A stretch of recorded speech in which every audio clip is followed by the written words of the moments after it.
Kumai, meu nome é Soraida Molina Arandel. Book de Provérbio na parte 3. Salomão estava de David e Betsaida.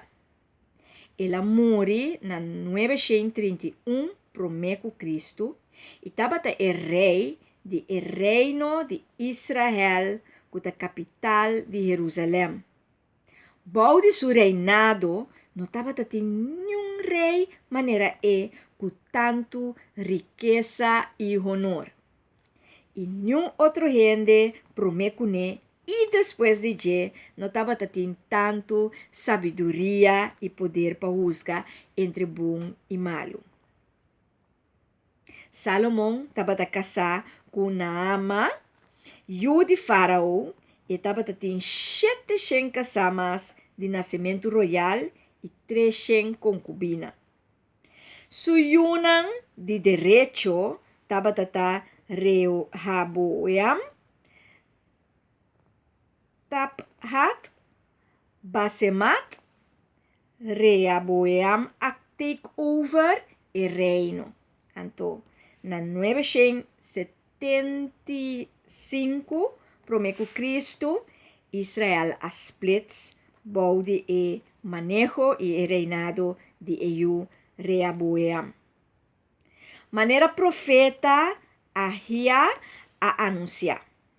A divisão estava para motivo de desacordo entre o povo e rei para motivo de belasting. A tribo de Judá e a tribo de Benjamim a aceitar Rehoboam como rei.